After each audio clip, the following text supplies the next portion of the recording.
News 18 India. अब की बार 400 के पार के नारे के साथ बीजेपी चुनाव में उतर रही है। मोदी लहर के बाद राम लहर और अब शिव और श्याम लहर की बात तक होने लगी है।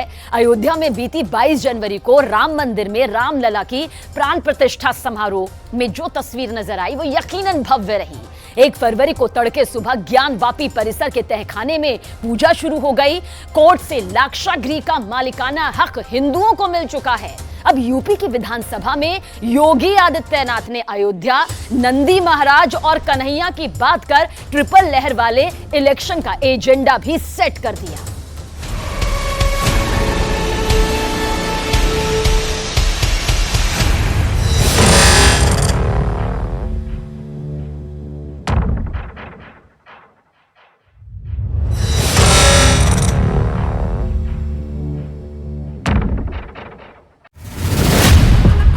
शिवलहर अयोध्या के लिए।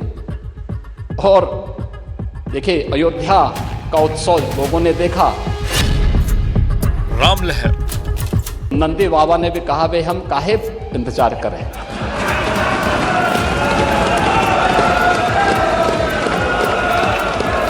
उन्होंने भी इंतजार किए बगैर रात्रि में बैरिकेड तोड़वा डाले।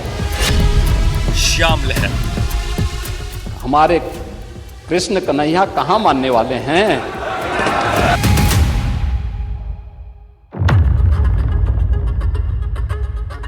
उत्तर प्रदेश के मुख्यमंत्री योगी आदित्यनाथ ने विधानसभा में जो कहा वो जंगल की आग की तरह शहर शहर गांव-गांव तक फैल गया है। पहले राम,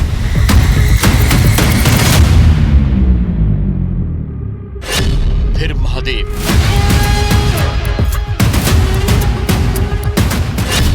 महादेव के बाद मुरारी।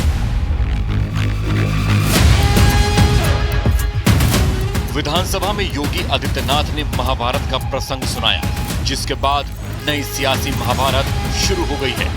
तो ये तय करना कौन पांडव है कौन कौरव है, अभी ये कौन तय करेगा कि कौन पांडव है कौन कौरव है।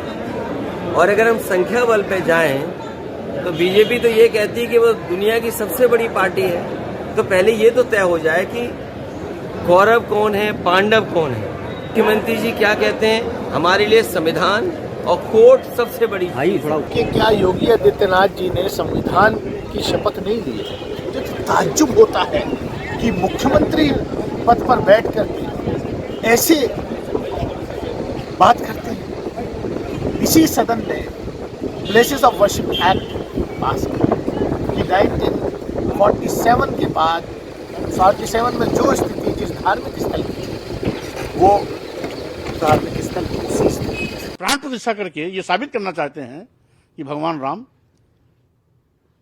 निष्प्राण हो चुके हैं, निर्जीव हो चुके हैं, प्राण रहित हैं। इसलिए हम उनमें प्राण डाल करके फिर से जीवन दे रहे हैं। भगवान राम को भी प्राण प्रतिष्ठा के माध्यम से साबित करना चाहते हैं कि हम राम से बड़े हैं, क्योंकि हम उनकी प्राण प्रतिष्ठा कर रहे हैं, हम उनको नया जीवन दे रहे हैं, हम फिर से उनके अंदर जीवन भर रहे हैं। तो स्वाभाविक रूप से ये मजाक नहीं तो क्या है। चौक चौराहों पर चर्चा है 3 लहर और यूपी की 80 सीटें कवर। प्रधानमंत्री नरेंद्र मोदी ने तीसरे टर्म की भविष्यवाणी की। मई 2024 में बीजेपी 370 सीटों पर कमल खिलाएगी, एनडीए 400 सीटें लेकर आएगी। संसद में प्रधानमंत्री ने विजय का विजन बता दिया, तो यूपी की विधानसभा में योगी आदित्यनाथ ने 80 सीटों पर विजय का सीधा रास्ता बताया। लोक आस्था, भारत के अंदर लोक आस्था का अपमान हो, बहुसंख्यक समाज गिड़गिड़ाए, ये पहली बार देखने को मिला। दुनिया देख रही, स्वतंत्र भारत में काम पहली बार पहले होना चाहिए था। 1947 में प्रारंभ होना चाहिए था। और उस आस्था के लिए बार बार गुहार लगाता रहा। हमने तो केवल 3 जगह मांगी, अन्य जगहों के बारे में कोई मुद्दा नहीं। योगी आदित्यनाथ ने 4 मिनट 21 सेकंड में मुस्लिम भाइयों को डायरेक्ट पैगाम भेजा। योगी का एजेंडा 100% क्लियर है। मुस्लिम भाई काशी और मथुरा छोड़ दें, बाकी धर्म स्थानों पर कोई दावा नहीं होगा। हिंदू अब नहीं गिड़गिड़ाएंगे। मुसलमानों को जिद छोड़नी चाहिए। अयोध्या के साथ 500 सालों तक अन्याय हुआ, मथुरा और काशी के साथ अन्याय नहीं चलेगा। कन्हैया कहाँ मानने वाले हैं? पांडवों ने 5 गांव मांगे थे, हमें तो सिर्फ 3 चाहिए। अयोध्या का जिक्र करते हुए योगी आदित्यनाथ ने रामधारी सिंह दिनकर की रश्मि रथी कविता का एक अंश पढ़ा। ये अंश महाभारत से जुड़ा है। प्रसंग युद्ध के पहले का है, जब कृष्ण कौरवों के सामने शांति का संदेश लेकर पहुंचते हैं और 5 गांव देने की बात करते हैं, लेकिन दुर्योधन उस पर भी तैयार नहीं होते। दुर्योधन ने कहा था, सुच्याग्रम नेव दास्यामि बिना युद्धेन केशव, यानी सुई की नोक के बराबर भी जमीन नहीं दूंगा मैं, एक कृष्ण युद्ध के बगैर नहीं दूंगा। तो महाभारत का युद्ध तो होना ही होना था। क्या हुआ? पूरा कौरव पक्ष से ही स्वाहा हो गया, समाप्त। सवाल है, राम मंदिर का जिक्र करते हुए योगी ने महाभारत का प्रसंग क्यों सुनाया? क्या उत्तर प्रदेश की पूरी पॉलिटिक्स बदलने वाली है? क्या कुछ ऐसा होने वाला है जो पहले कभी नहीं हुआ? आखिर क्यों योगी ने ओपन ऑफर दे दिया? क्या ये सुझाव वर्ग विशेष को कबूल है? अब आगे ज्ञानवापी है, उसके आगे मथुरा है, फिर ताजमहल है, कुतुब मीनार है, इस तरह से 3000 मस्जिदें टारगेट हैं। ये सिलसिला कहाँ रुकेगा? क्या हम ये लोगों को एहसास नहीं कि इन चीज़ों से देश कितना कमज़ोर होगा? योगी आदित्यनाथ मौजूद थे वहाँ, वह उनसे मांगे थे और उनको डिसाइड करने के लिए बोला था कि आप ही डिसाइड कीजिए, मुझे जो 5 गांव चाहिए तो इसमें 3 गांव आप दे दीजिए और आप ही सिलेक्ट कीजिए, आप अपने हिसाब से चयन कीजिए, ऐसा बोला था। ये नहीं है, बिल्कुल उनका एक डार्टी पॉलिटिक्स है और सिर्फ ये एक मुद्दा बनाना चाहते हैं। योगी जी का एक बयान सदन में दिया हुआ नज़र से गुजरा, जिसमें उन्होंने कहा कि हमने मुसलमानों से 3 स्थान मांगे हैं, अगर दे देते तो अच्छा था। दुर्योधन ने 5 गांव मांगे थे, फिर जो कुछ हुआ सबने देखा। इसका मतलब ये हुआ कि ये साफ खुली धमकी है कि अगर मुसलमान अपनी रजामंदी से इन 3 जगहों को हमें नहीं देते हैं तो हमें फिर ज़बरदस्ती लेना भी आता है। ये संविधान के खिलाफ है। बरसों की कानूनी लड़ाई के बाद सुप्रीम कोर्ट में अयोध्या केस में राम मंदिर के पक्ष में फैसला सुनाया। राम मंदिर में प्राण प्रतिष्ठा बहुत ही धूमधाम से पूरी हुई। ज्ञान वापी का केस कोर्ट में है। व्यास तहखाने को लेकर कोर्ट ने हिंदू पक्ष के हक में फैसला सुनाया है। तहखाने में पूजा पाठ शुरू हो गए हैं।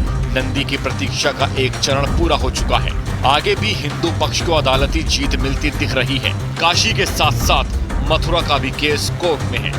5 गांव मांगे थे और उसके न देने पर महाभारत हुआ बेकार में, और 3 गांव दे दो तो 3 मंदिर मांग रहे थे। 3 मंदिर हैं और इसमें सबूत और प्रमाण प्रत्यक्ष है, सब कुछ है, दे देना चाहिए। मैं तो खुद भी ये निवेदन करूंगा हमारे पूरे मुस्लिम समाज से, उदारता पूर्वक कह देना चाहिए इनको तीनों को तुम संभाल लो। सीएम योगी आदित्यनाथ ने विधानसभा में काशी मथुरा का जिक्र किया तो विधानसभा के बाहर अखिलेश यादव ने उन पर पलटवार किया।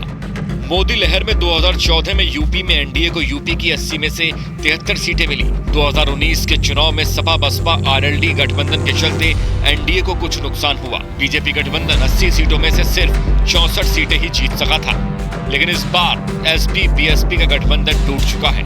आरएलडी के जयंत चौधरी के रूप में एनडीए की तरफ से नया अलायंस पार्टनर तलाशा जा रहा है। बीजेपी यूपी में सीधे 80 सीटों पर टारगेट कर रही है। जयंत चौधरी को अपने पाले में लाने के पीछे की कहानी 100% शुद्ध राजनीतिक है। अगर जयंत चौधरी अखिलेश यादव के साथ मिलकर चुनाव लड़ते हैं तो वेस्टर्न यूपी की सीटों पर मुसलमान और जाटों का गठजोड़ होता है। यहाँ जाट वोटर करीब 20% और मुस्लिम वोटर 30 से 40% हैं। लेकिन जयंत के एनडीए में आने पर यह गठजोड़ टूटने वाला है, जिसका फायदा सीधे तौर पर बीजेपी को मिल सकता है। उत्तर प्रदेश में जयंत चौधरी को लेकर बीजेपी को बहुत जल्द अच्छी खबर मिल सकती है। चर्चा है कि जयंत चौधरी के आरएलडी और आंध्र प्रदेश में चंद्रबाबू नायडू की टीडीपी एनडीए गठबंधन का हिस्सा हो सकते हैं। यानी 2024 के महामुकाबले के पहले एनडीए की ताकत बढ़ती जा रही है, तो दूसरी तरफ टीम विपक्ष में एक के बाद एक बुरी खबरों का दौर जारी है। शरद पवार के हाथों से अब पार्टी का नाम और निशान ऑफिशियली छिन चुका है। अरविंद केजरीवाल को कोर्ट ने पेशी का ऑर्डर सुना दिया है और हेमंत सोरेन पहले से ही ईडी की गिरफ्त में है।